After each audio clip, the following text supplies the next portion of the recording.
Hi, Hello. everyone. Welcome to An Hour with Lawsikho. This is Ramanuj Mukherjee from lawsikho.com. With me, I have Shakul Ghatole, who is a ILS graduate of 2015 and has been currently practicing in Supreme Court. He started from the district court, and we are going to ask him about his experience of practicing and what are the challenges that young lawyers face when you start practicing. So, welcome, Shakul. Hi, Ramanuj. Thanks for the introduction. Yes. So tell us, what has been your career journey so far? Pardon? Tell us about your career journey so far. Uh, I always wanted to get into litigation, so it was pretty much easier for me because I was sorted that way in my head that yes, after college I want to begin. The only question was whether to begin from the lowest court or should begin from the high court. So ultimately decided it's better to begin from the lower court so as to understand the nuances of the basics of the procedural law and the evidence, how it's to be done, and then proceed further to the High Court. And Supreme Court was not pretty much the initial aim, but yes, after getting into litigation, realized that okay, let's try that as well. So that's how Yeah. reached here. Sure. Okay. All right. So what is the you've been practicing in the Supreme Court. So I mean, what is the challenge that a young lawyer faces when you start practicing at the Supreme Court? See, the thing with Supreme Court practice is that 90% of the filings in Supreme Court is under Article 136, that is the SLPs. And SLP being a discretionary relief, it's ultimately the judges whether they feel like they want to issue notices and hear the matter or not. Plus, you have at least minimum two courts below of which we have the orders which we are going to challenge and the findings are already on record, so it gets very difficult for a young lawyer to convince the court the otherwise because they sitting there on the dais since last at least 20-25 years across over on the bench. So they see that what's this young lawyer saying, like it's difficult to convince them yes there is something wrong and illegal in the impugned order, that the high court's order and other orders.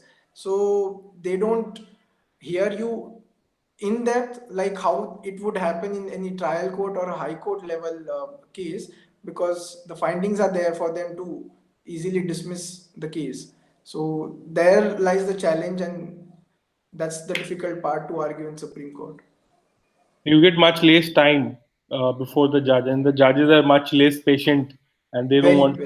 very Yeah. impatient, They very have impatient. right. So how do you deal with it? Like as a young lawyer, what's the strategy? How do you work around this problem?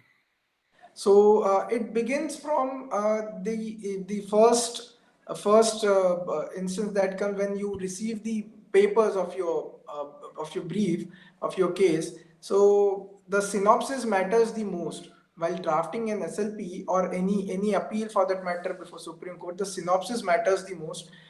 You have to make out your case within those first two three points and the grounds that you are raising your appeal with.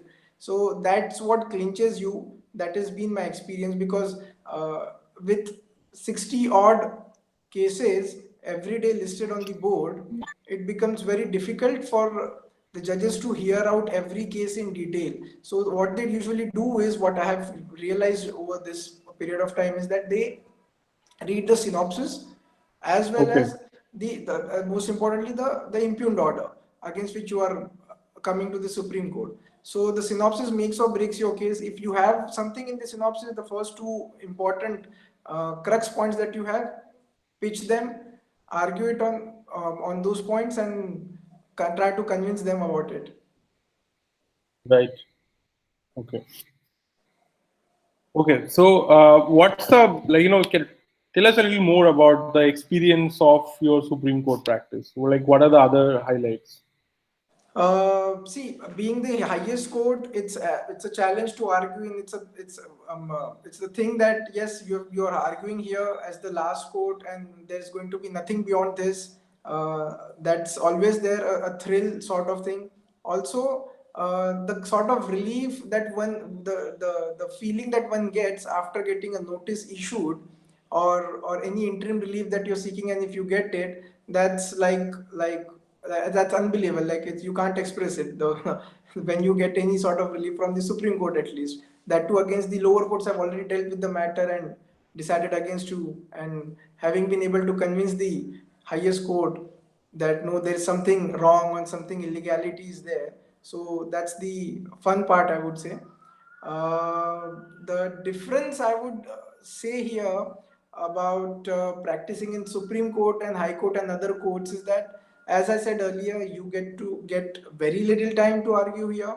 And High Court, the courts are patient, they have a lot of time, they give a lot of time for you to argue because they have to give a reasoned order. That's the difference. So for them to be able to write a reasoned order, they need to hear you out. What's your case?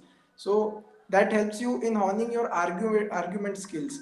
That Supreme Court won't as such allow you in your initial years. Yes, once you become experienced like 10, 15, 20 years into practice in Supreme Court, the judges then they also give you that sort of hearing. And yes, of course, then the practice here in Supreme Court is mostly about the senior advocates. So that's the aim everyone has here, that yes, when once we reach there, we'll get a hearing, good patient hearing, and be able to convince the court. But till then, yes, it's a difficult task, very challenging as compared to other forums. So that's the biggest challenge here about the kind of hearing that one gets. All right.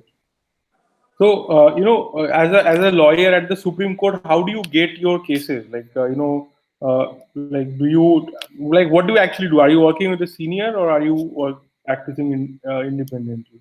I'm working with a senior. He's an AOR. I'm working under Advocate Sudhanshu Chaudhary here in AOR. So the cases that I take my independent cases also. So here that's how my decision to begin from the trial court helped me, because started in the trial court, then shifted to High Court for a good two years. Being there in Nagpur, I was able to build up my contacts with the advocates there, and the advocates who are present, they sit and watch your performance, how you are performing in court, how you are carrying out your cases, whether you are able to convince the judges there in the High Court. So that helps, and that actually helped me when I decided to shift to the Supreme Court. And when I shifted, so people who recognized me there, they saw my work there. So, and the contacts that I built there, that helped me. Then still, it's helping me to get my cases from the parent High Court, as they say here. So you need to have some sort of a base, or sort of a contacts at your one High Court at least to begin with. Yes, with gradually over the period of time, the more you spend time, the more you deal cases, and we are able to get released, people recognize, and your name spreads. So then it's easier for you to generate work. But then initially, it's one that parent High Court which helps you survive. Okay.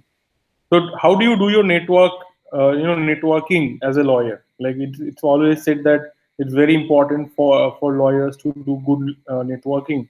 So, how do you do networking as a lawyer?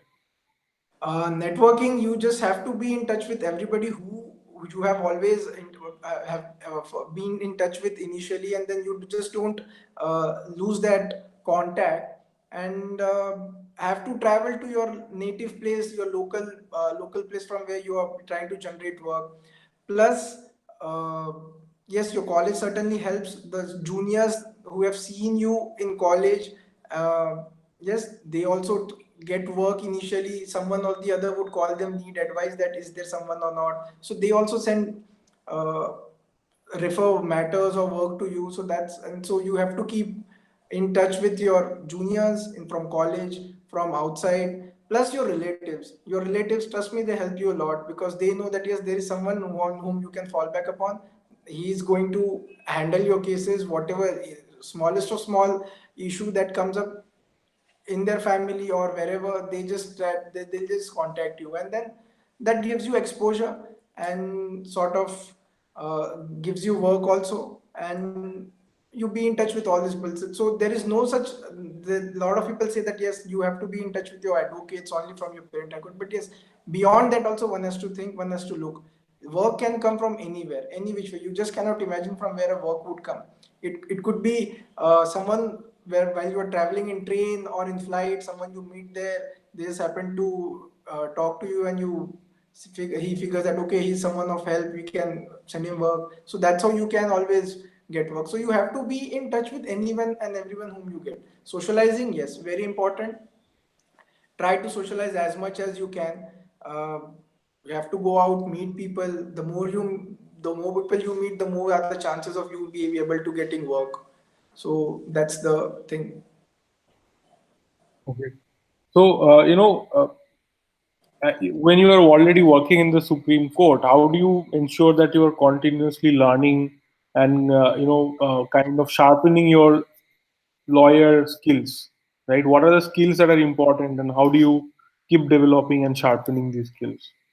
I would say in Supreme Court, on miscellaneous day, it's not the argument, it's the presentation which matters, with the content, of course. So the way you present your case, the first major point that you have in your case, the way you put forth your point across to the court, that's what matters. So you continuously have to see how your senior or others in the court who are arguing, the senior advocates, the advocates who are senior and not non-designated and senior who argue, the way they put forth their point, how they tackle the judges, it's all about observation there.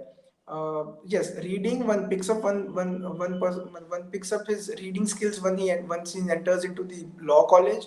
You have to keep doing that throughout your life. There is no alternative for that. But apart from that, in Supreme Court, to get your point across, you need to learn how each and every judge's opinion would be, how he perceives things, how a particular type of matter that judge would have. So you continuously have to keep watching the court.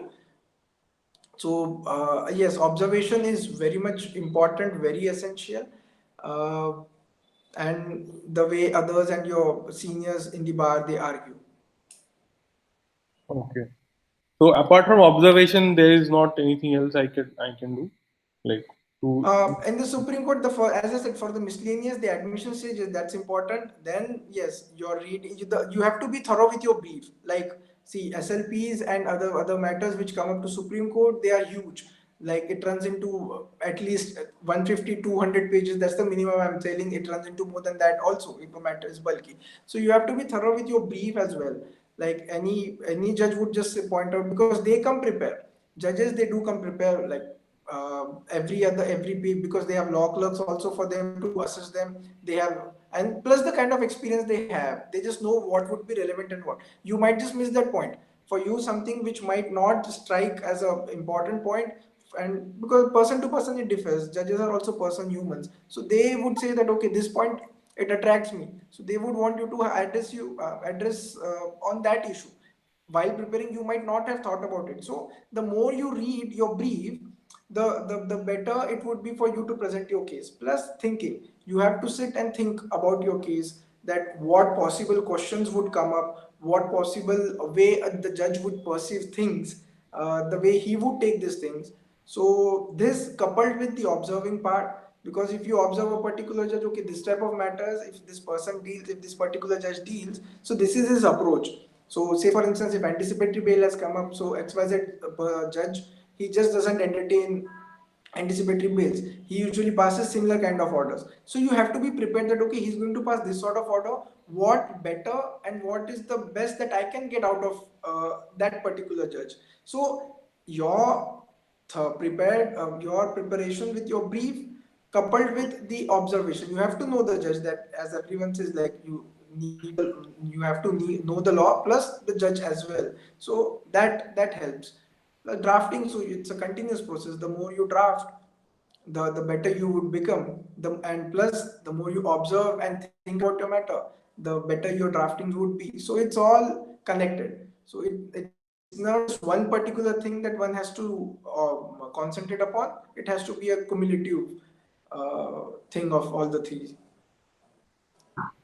Okay. So what are your work timings like as a Supreme Court lawyer?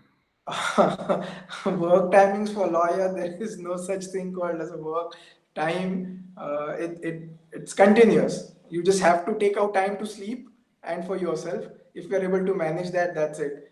Your day starts early in the morning at 6:30, 7:30, and depending upon what time you sleep, so your day would start. But yes, 7:30 you have to be like, that's how I say I start my day. 7:30 you have to be get ready and reach court by 10:15. 10:30 the court starts. So before that also you have to read your briefs, keep up reading and anything new that can come up. So you have to keep thinking about your matters. So you reach court, the entire day goes in your court and court arguments, handling the matters. Drafting is a continuous process, the kind of work that my office has. So it's a never ending process. So once the matters are done, immediately manage to have lunch, start your drafting again, whatever the pending work is, and then office, go from court, go back to office, start preparing notes for your next day matters, keep reading the brief, research, all at once, and then again the same. So the kind of, again the matters, the papers are, the matters are so, briefs are so bulky and so huge that the time is very less for you to be able to actually uh, give justice to the matter, the cases. So 2, 3 in the midnight. So there is no cap as such. Right. So it sometimes people complain that in law firms life is very difficult. You work late every day, but at the Supreme Court, if you're practicing, it seems that it is even worse. Is that the case? Yeah, because as I said initially, also there is the last court, and the client has a lot of expectation that okay, this is my last resort. If I'm able to get Right. anything, it's going to be here. So you have to give justice to your case first. If you are not convinced with the matter, if you are not prepared with the matter, how are you going to convince the court also? So yes, that's why it takes a lot of time if you have more number of matters. So yes, that 4 to 5 hours of time after courts is not going to be enough for you to be able to prepare for whatever sort of questions that the judge might ask. So yes, people complain that in law firms it's bad, but trust me, it's worse here this side. The only saving grace is that you are independent, so you are the your own master. So that's just a sort of saving grace that one would have. Ki, yes, I am the master of my own self, so I can decide whenever I want to work. But then yes, if you want to make a mark, there is no alternative than hard work. There is no relaxing. So it's equally bad here as well. Right. Right. So after, if I do well in a Supreme Court practice, after 5 years, 6 years, I start getting my own clients. What is the potential for earning? What is the potential for? Earning. What Yes. I'm not talking about like very big famous lawyers. I'm saying that if I succeed, I start practicing. I'm practicing in the Supreme Court for 5 years, 6 years, and I'm doing a decent job. Then maybe not maybe the top 10%, but I'm doing okay. I mean, I'm one of the better ones. Then what is the potential for earning for lawyers? There is always good potential. It's as I said, the more you work, the more you get your experience and exposure. People talk about your work. So yes, you can always charge, you can always demand for the kind of fees that you would think that is justified for the kind of work and hard work that you would put in.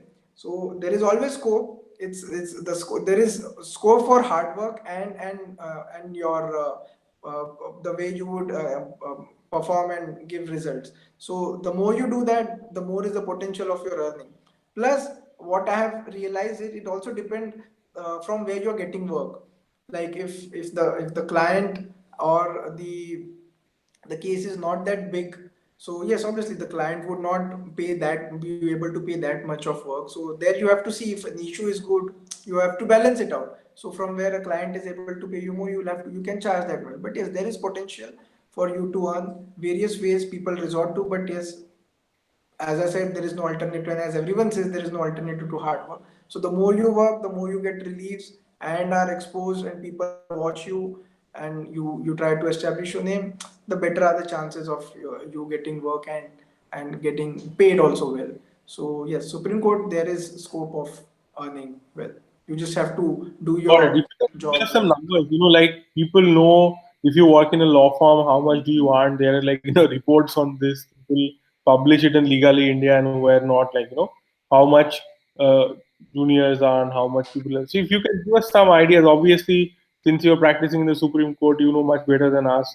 What are the numbers? So if you can give us some basic ideas, So ranges are it's very subjective, to be frank. Like, I can't give you a number as such, but yes, see, if your client is coming to Supreme Court, the first impression is that yes, he has got some sort of money. He wants to. The stakes are high, so yes, he is going to shell out something at least substantial for you to be able to do some good work for him, and be able to manage yourself also. Yes, law firms initially they pay well, and later on also keep on increasing your paychecks. But then that's still there is a cap to it. The way they'll increase maybe 5%, 10% maximum. But here, the more you work, the more work you get, the number of matters increase. So per case, if you are charging, say basic, if you are charging say 30,000, 35,000 per case for a matter, let's say after 3, 4, 5 years also. So there is no limit to it. You If you some month you get 10 cases, some month you get 5 cases, some month you get just 2 cases, so it evens out. And as and when your matters start increasing, so the numbers will also increase. So it's very much possible to compete with the kind of paychecks that the persons in working in the law firm gets. It's also very, you can always give a good competition to them also after 5, 6 years easily. So you'll realize that okay, he started off like he had a head start, I had a slow start, but then yes, after one point of time, maybe we are even, or you'll slowly start going ahead. So there is potential. okay. So how does working in the High Court compare with working at the Supreme Court?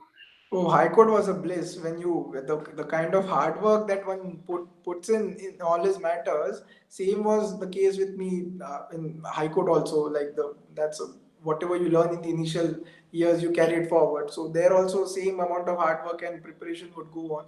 But then there judges would hear matters would be uh, there won't be any findings as such which would be there against you if it's the writ petition on the for the first instance which has been filed under 226. And so is for the first appeals also. So there is always scope for argument and being able to convince the court that okay, these facts were missed out, these facts could have been there. And you can, there is a slight very little scope of adding new facts also, although it's not permissible. But then if you are able to convince the court in the High Court, he might just remand it. So they give you a patient hearing, they appreciate it in detail and patiently. When Supreme Court, that as I said, it goes very fast, runs very fast, so it's difficult to get your point across here to that extent. But High Court, it was good, very good. The kind of matters that one would have, not everybody, not all types of matter reaches Supreme Court. Even if it's a good matter, if the client is not willing and if he's not ready to spend his energy and time, he might choose not to appeal. So but one sees that yes, he always tries to take a shot at the High Court, that okay, I'll try at least once in the High Court, whatever happens I'll just see. So usually that's the approach that a client would have in the High Court level. But Supreme Court, they are a bit reluctant always. So yes, there was the variety of matters, they were good. I'm fortunate that with the senior that I'm working, a lot of variety of matters we have, so I'm not missing out on that as such. But whatever I have seen and observed from my friends who are working in the other offices, which doesn't have that sort of number of matters and variety of matters. So that's what I've seen. Okay. So when you are practicing at the Supreme Court, like what were the highest moments in your career, the moments that you really remember so far at the Supreme Court, that these are the best times for me. Well, my first case, I remember, uh, it was an anticipatory bail, couldn't get listed immediately for some technical glitch with the registry, but somehow I managed to. convince them that okay, it needs urgent hearing because the applicant, the petitioner, my client, his father had died the same day, so he wanted his case to be decided either this way or that way. So for the registrar convinced him to list the matter immediately. He went and spoke to the judge, got it listed the same day, although the court had begun. So that went against me because the judges hadn't read the file as such. So it was not a very good experience to be first case to argue. But yes, judges thought something happened, they were just not convinced. They were like, no, anticipatory matter, we are not going to hear anything, you go back, dismissed, rejected it. So very bad experience to begin with. But then yes, I had my good memory also. It was a civil appeal from uh, National Consumer Forum, a doctor's case who had operated a client, and that the client operated the person. The person then filed for damages and everything, went against him, got a stay on the order of the National Commission to give compensation to the victim. So yeah, so got was able to tell and demonstrate the judge what exactly the procedure was, which the my client doctor had conducted on the patient. So the judges also didn't know what sort of procedure this is, so I had to explain them that how it is done and how the my client is not involved and everything. So that was a good experience to uh, have at this Right. stage. Okay. So, what was your most difficult case ever, and why was it difficult? The most difficult case yet. Yes, it was. It very recently. It was about NEET admissions, wherein these students, the dyslexic students who uh, wanted to have the benefit of reservation for physically handicapped students. So although on facts wasn't it was a good case, but not very good case to have everything, because that's how the case got dismissed. But yes, on law it was very good, but the judges weren't convinced. So to be able to convince those judges was a task, was difficult to uh, handle the way the judges had, because they had their preconceived notion that okay, no, this can't be done, dyslexic people, how can they become doctors? What are you saying, that how a person who can't even read and write and understand properly, you expect him to conduct difficult surgeries? So the law says that there is a yardstick to measure this disability, but in science, nothing has yet been evolved to calculate the percentage of dyslexia one would have. But still, the difficult part was to be able to convince the judge that no, dyslexic persons can also be good lawyers, good doctors. So that was a difficult and challenging part. So, went against us, unfortunately. Okay, but that's a very interesting case. So, how do you, when you get a case, how do you begin to prepare? The first thing is you need to read or impugned order, that the order that has to be challenged, because that is where you'll understand, have a brief idea about the case, that what has actually happened, how the High Court has dealt it, whether there is any scope or any error or any law which has been missed out, what can be done. So once that happens, how the High Court has looked it, and then you start your research, the basic research, because you get a fair bit of idea what the facts are. Yeah, Supreme Court, everything is all about law, the questions of law, very limited scope of interference. So you start your research, understand, and if while doing before that, if you have the luxury of having the client in front of you sitting, so you can put questions to him, because how it works here in Supreme Court is usually it's the advocates who send you the matters from the High Court. So you don't have that uh, the clients at your disposal to be able to give you the facts. They come in later, they just want that the matter should be filed and immediately they should get a relief. So if you have that luxury to of the client being there in front of you or being able to speak to him, yes, nothing like it. Get whatever his case is, understand the facts from him also, and how factually you can differentiate the case, how the High Court has dealt with that, and then take out your notes. What do you think would be the points that first initially you think that is important? You note down, jot it down, and then try researching whether you have something that you think is not correct. The High Court, how the High Court has dealt with it, Right. and then start drafting your SLP or your appeal or whatever it is. And as I said, then synopsis becomes the most essential part. The two, three main important and very crucial grounds that you're challenging the order on. So you have to make out your case in the synopsis there, so that the judge is able to read the impugned order plus the synopsis first. Got it. So, can you explain to us? Let's say I have gotten an order, adverse order at the High Court level, and I am trying to decide if I should go to appeal or not. Right? How can I decide whether my case is something that on which I should go for an appeal or not? Because lawyers may advise whichever way, but as a as let's say I'm a layman, I'm trying to figure out if I should go on an appeal. What should I look at, and how can I determine that? How can I take As a layman or as a lawyer? as a layman? As a layman, okay. So see, I it's mean, this is a question that people regularly face, right?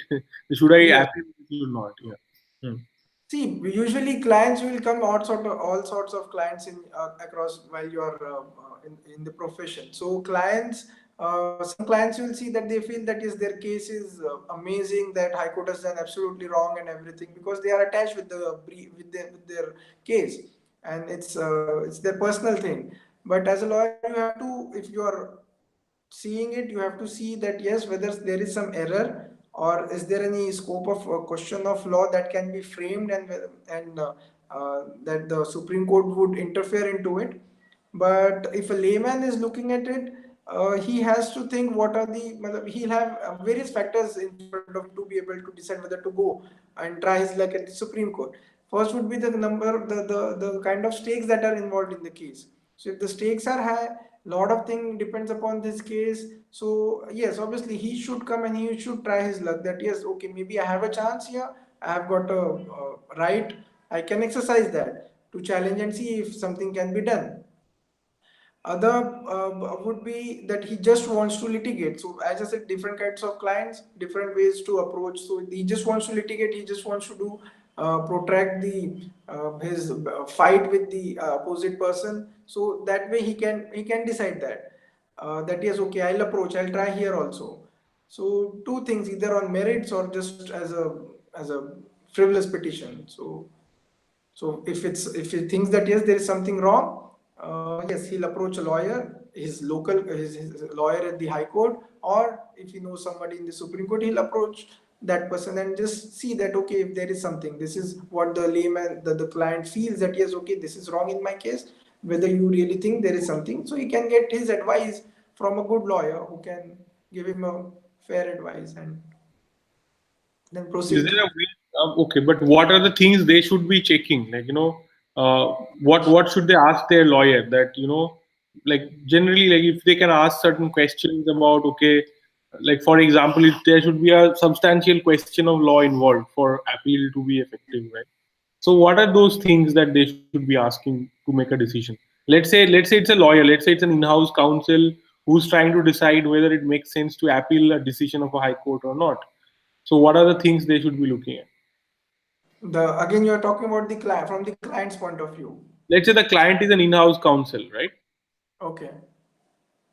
Okay, so yeah, if he's an in-house counsel, he has a fair bit of idea of the law, so he can always check the previous precedents, uh, what other high courts and other whether there are other Supreme Court judgments in favor or against him, and on the basis of which, if he can differentiate the case which is at hand, yes, so there is some point and there is some scope of interference for the Supreme Court. So yes, there he can decide yes, we can approach the Supreme Court.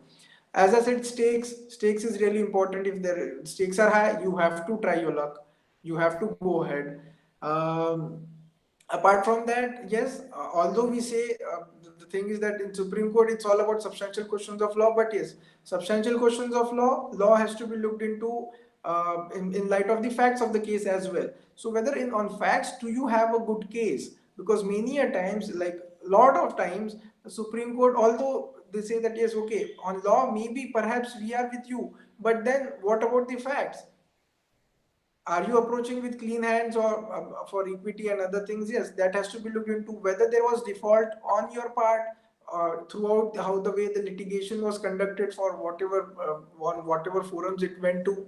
So there the default on your part, and the facts whether they are with you or not, that also has to be looked into, that the client should be able to uh, judge on his own wisdom. And so with the in-house counsel as well, that yes, okay, law, yes, with us, but then what are the facts, whether we ought to have done something in particular way, we did not do that, we skipped that step, or we missed out on this, we were at fault at this particular time. So that also has to be looked into, because it's just that one tiny thing which the Supreme Court needs, and they would just say that okay, you committed a wrong here, you committed a mistake, you were at fault, dismissed.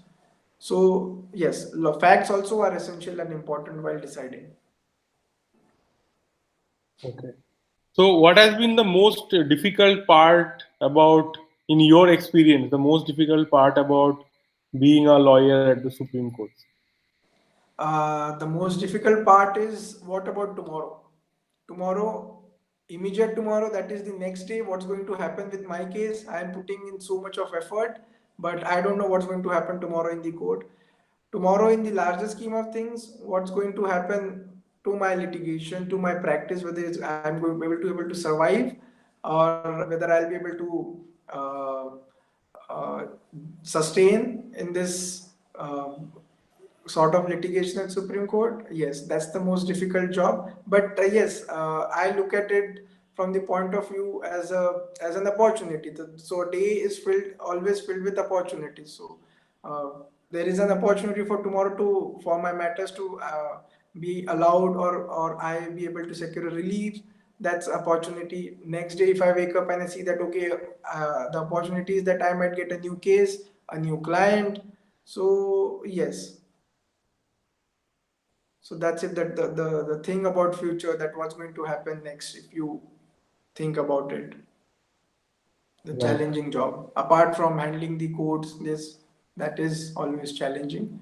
But personally, this is Okay. So, what are the case? What are the types? Like, does it make sense to specialize if you're at the Supreme Court? I mean, are there specialized lawyers who do certain kind of matters and not other kind of matters? And how does, I mean, if you can tell us a bit about specialization among Supreme Court advocates? Yes, there are a lot of advocates who are specialized in a particular field of law. Like some would choose criminal law as their field, some would choose arbitration and corporate litigation, some would choose family as their forte, and some would just do civil cases, no criminal cases. So yes, it depends upon person to person how he wants to build up his practice. But I personally feel that specialization should not be done. Yes, you might develop a good understanding of law and a good hold of a particular field of law, but then yes, one should not restrict himself or herself in one particular field only. One should do all variety of all sorts of cases, all variety of cases that one gets. Uh, Getting into specialization becomes difficult at the initial stage also of your career, because beggars can't be choosers. Whatever cases you get, you have to take it up and you have to argue and make out a case for yourself. uh, so specialization, arbitration, family. The new law that is coming up is that the insolvency and bankruptcy code, which is being developed now. So a lot of matters are coming up in that law as well. Criminal, everyone, like a lot of people does criminal matters only. So yes, there is scope for it. But then yes, I feel that after a particular point of time, one should get into that. And also you can't decide actually, like if I am getting one type of cases only, say for example I'm getting only criminal cases from whatever clients that I'm getting, and I'm able to get a good relief in criminal cases, so yes, I would get that sort of cases, I'll have to do that sort of cases, so I'll get a specialization in that. So initial stage one should not really restrict oneself, but later on one can do that depending upon his liking and his interest. Correct. Also what the other factor is that you are getting that sort of matter, so you'll develop a practice in that only. Understood. Okay. So, can you tell a bit about like when you are like practicing the Supreme Court, many people want to become an advocate on record. So, what is this Yes. advocate on record, and how to become one? Advocate on record, the qualifications are that one, you have to be into practice after enrollment, 4 years into practice plus 1 year under experience under an advocate on record. So in Supreme Court, unlike other courts, only an advocate on record can sign a wakalatnama and file. Even a single document, if it needs to be filed, it has to be filed with the signature of an advocate on record. So that's where it becomes important for an advocate on to become an advocate on record. If you want to continuously practice in Supreme Court, it's better. A lot of people, it depends. A lot of people, they don't want to. People, they want to become an AOR and then take that path in their career. So AOR is the one who will file, who will also draft. Others can also draft, but then yes, AOR if he's filing, so he'll be drafting also. So everything hinges, it depends upon the AOR also. He has to take the responsibility of the case. If anything goes wrong, so it's the AOR, it's whose responsibility the court would uh, put on that. Yes, if there is, if someone is not, something happens, so yes, who is the advocate on record, call him up.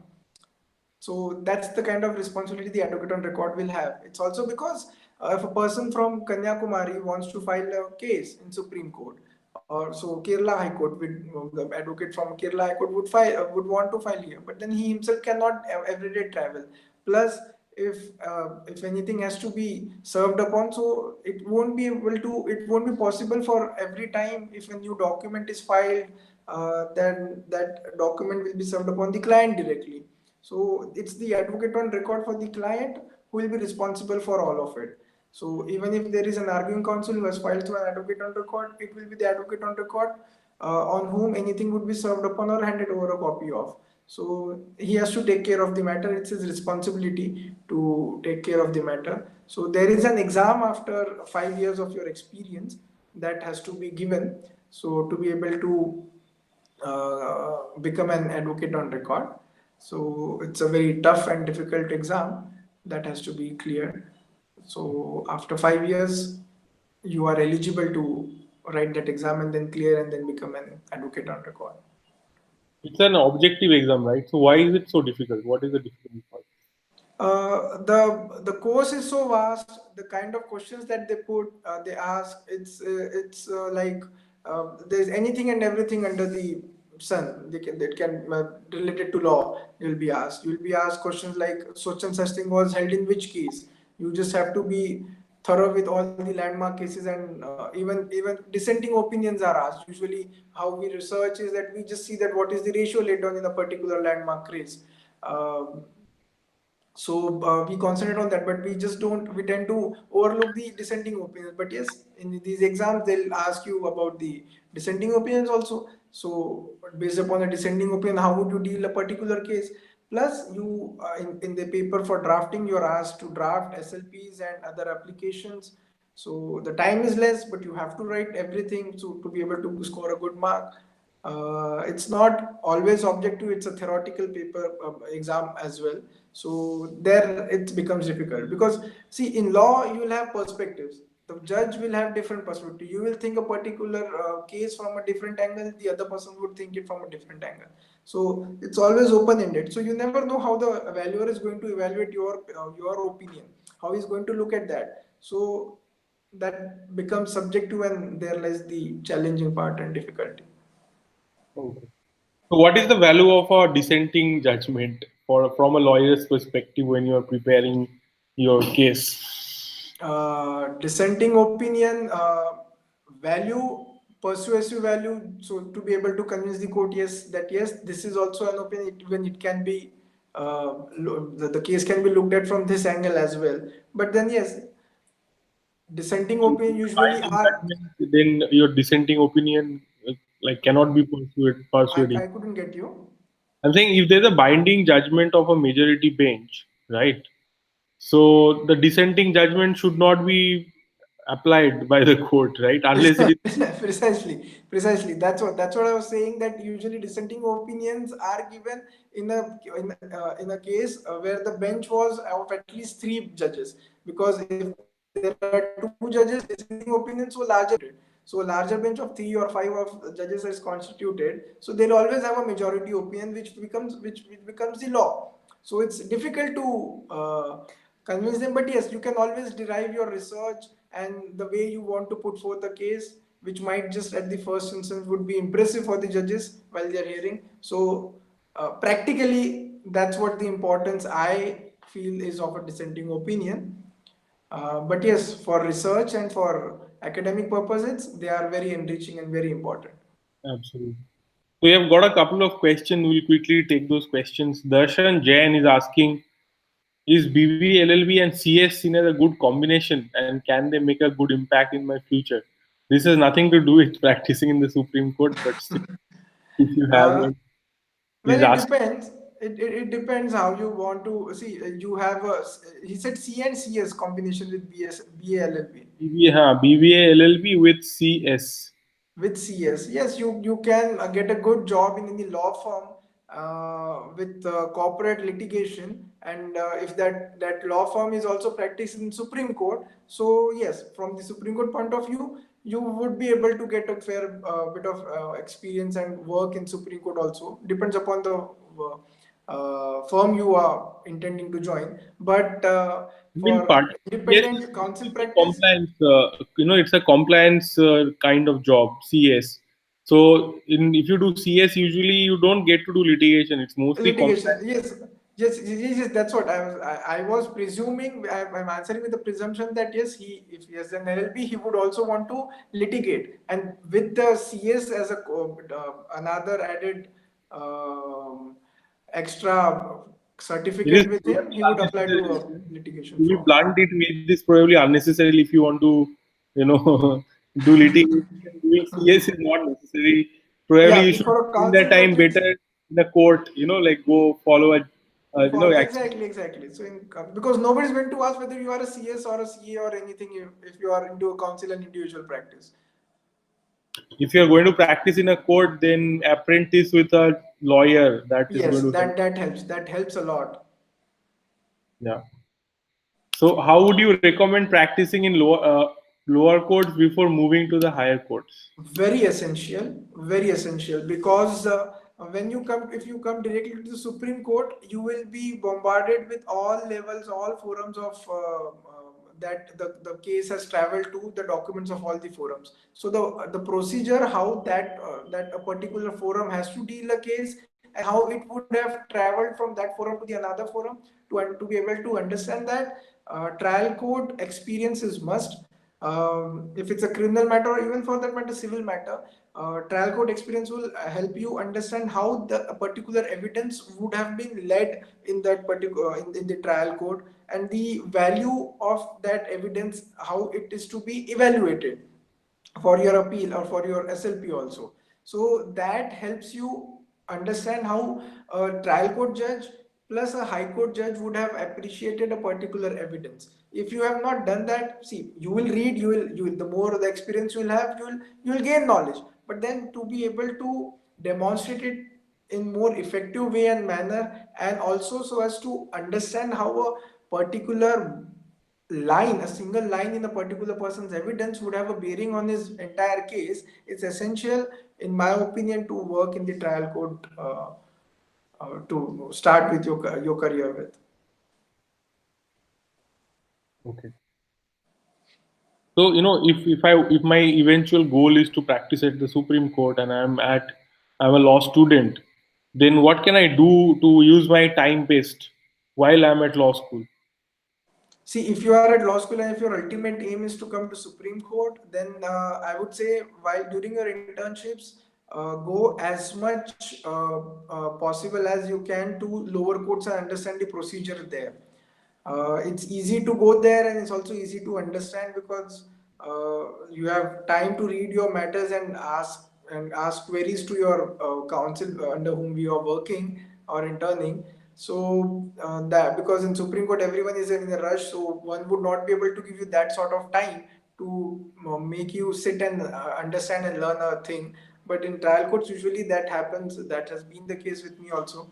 So from my personal experience, also I feel that yes, there if you work more during your internships plus high court, if your ultimate aim is supreme court, so the more exposure you have of these two forums before you move to supreme court, the better it is.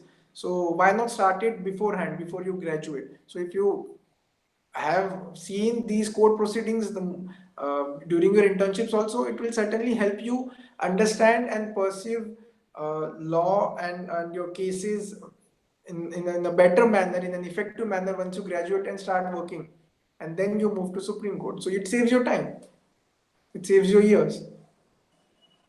Great. And if you think of it like practicing at the Supreme Court, uh, you know if a lawyer is is it a good idea to intern with lawyers at the Supreme Court? Does that make sense? One should always try to have a experience or exposure of the forum where one wants to work eventually, because that will give you a fair bit of idea that how that particular court works. So like I had this in mind that okay, maybe I should think to shift to Supreme Court as in while I was in college. So I thought that if I want to make that choice, I first have to go and look how it works, how exactly it is different from the other forums. So yes, only once I had interned in Supreme Court. So just to see that how Supreme Court functions, how the lawyers here function. So for that, I interned here, which helped me when I decided or wanted to, or was while I was deciding that I want to make a shift to Supreme Court. So because that experience helped me understand that how the life would be here, how things would work here, how the code functions here in Supreme Court. So yes, that is advisable. One must do that. So, would you say that Supreme Court is a very crowded court? Like there are thousands and thousands, I think 12,000, 14,000 lawyers who are actually registered and supposedly at the Supreme Court Bar Association. So, do you think it's a heavily crowded court and very difficult to survive, find work, manage? It is crowded because every year so many advocates graduate and they also join the bar and come to Supreme Court. Yes, it's crowded and it's heavily crowded on miscellaneous days, which is the Monday and the Friday. So that day it becomes very difficult to even enter the court. But then yes, you have to live with it. They are also There's a case also going on whether how to reduce the crowd in the Supreme Court, how to manage the crowd in the Supreme Court. So hopefully they'll be able to come up with something good. Uh, Crowded from the point of view of litigation, it is crowded, but as I said, if you work hard, if you are able to get relief for your in your matters for your clients, people will talk about you, word which will spread in your parent high court or from wherever you are getting work. The advocate there also will start trusting you that okay, this person works hard, gives you whatever relief one wants in whichever way. So that's how that it's a building process. So eventually you will be able to get through and survive. So it's yes, you can survive. Got it. Great. So I think that brings us to the end of our session today on An Hour with Lawsikho. Those who watched the entire 1 hour, thank you very much. Definitely subscribe to the channel so that you do keep getting all the interesting videos and interviews we'll be having. We always have this session 8 to 9 p.m. on weekdays and 4 to 5 p.m. on Saturday. On Sunday, we don't have the session. So definitely do catch us again and subscribe to the channel. Click on the notification, the bell icon, so that you don't miss any notification at all from us. And thank you so much, Shakul, for joining us today and sharing your really valuable insights. And we hope to have you back again another time. Thank you so much. Thank you so much, Anuj, for the opportunity and for be able to express and share my experience with others who want to take the Thank you same so much. path. Thank you so much. Great. Thank you. Good night and goodbye.